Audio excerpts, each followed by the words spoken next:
GCSEs and then A-levels are pretty much the done thing, when there are other options which in a lot of cases are better. We really weren't educated as to that at all.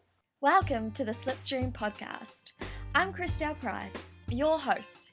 Here I chat with university graduates, not because they're smarter than the rest of the population, but because they have important things to share about study, work, and student loan debt that can help you make decisions about uni.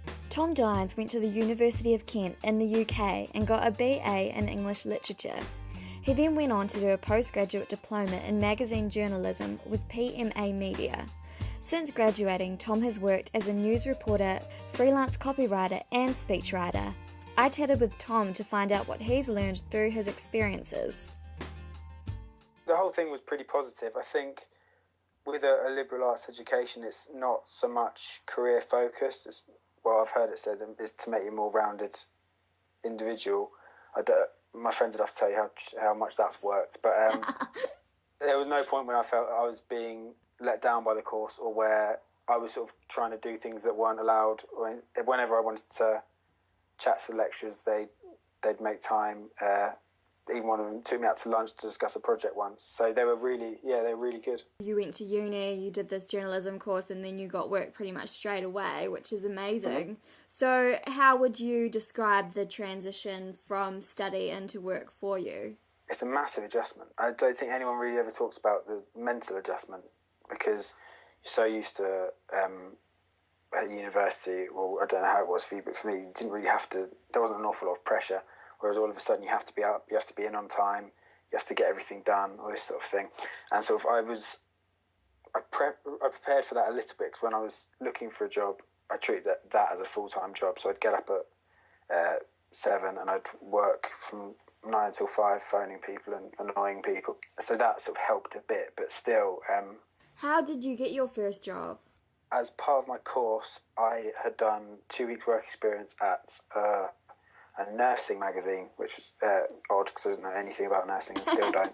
But the editor was really, really nice, and she was really, really helpful, and she stayed in contact with me afterwards. And about it would have been about a month and a half after I finished, a magazine under the same company. It's a publishing company that has a load of trade publications. So a different magazine had a opening. So I phoned up the editor as soon as I saw the thing, and just sort of, what are you looking for? Is there any extra information that could help me stand out? And just basically getting him on the phone so he'd remember me. Mm-hmm. So I phoned him and then sent my application in straight away. And then I phoned her and asked her to go talk to him about me, just to annoy him more. And then sort of rang him the next day to check he'd got my application. And so I just sort of harassed him relentlessly until he gave in and got me in as a freelancer. And then, so I freelanced for about, until January. And then they started putting me on a 3-month contract, and then they renewed that. Did many of your friends struggle to get work when they graduated? Yeah, pretty much all of them. Mm-hmm. Some of them are still struggling, sort of having to work internships for a few months, and then in order to get sort of if you want a media career, you sort of have to work for free for ages. Yeah. So yeah, I've got friends who are still trying to get jobs. Mm-hmm. If you could talk to your younger self who is just finishing school, what advice would you give him? Just try more stuff. When you're that age, because you're so aware that you've got all the time in the world to do everything, and sort of you're in your little bubble, and everything your friends do seems so important. I didn't really ever try anything. All I really cared about was sort of going out, and when exams were on, I cared about exams a bit. Mm-hmm. So there's so much I just could have been sort of trying to teach myself, or try sort of things I thought I might be interested in. I just never bothered. So I really should have done that. And same with university, because you've got so much spare time, and the resources at university and the different departments are huge. So I should have done more of that. If I was going to do a master's now, I wouldn't go near English. I'd do something more, I don't know really, something more skills based, or something a bit more scientific. I like the idea of anthropology, but I don't think I'd ever spend the money to go back and do it. Now with the world changing and technology changing, and lots of people are going and getting degrees and coming out and finding it really hard to get work, they're coming out with lots of debt. Do you think that most young people should still go to university? I don't know. There's quite a big, a growing movement saying that you shouldn't bother, isn't there?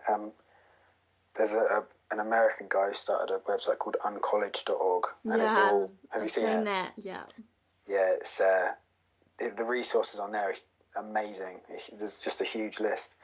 So I think it depends on the area you're going into. Obviously, you can't sort of show up at an engineering company and say, "Oh, I watched the video on the internet." But with things like journalism, if you have shorthand and you know a bit of coding goes a long way. I mean, I taught myself basic HTML and CSS, and then sort of put it on my CV. And because there's all these editors who don't have a clue how to do it, they think you're some sort of genius. I never used it once, but it just helps. And then basic video editing like iMovie and GarageBand for you could say you can do podcasting and stuff like that. But that's pretty much what you need. You can pick up the rest on the job. If a young person listening wants to become a journalist, what would be your advice to them? Well, you know what it entails. A lot of people will become journalists because they want to work for, say, Heat magazine or Vogue, that sort of thing. If you want to do that, don't let anyone tell you can't.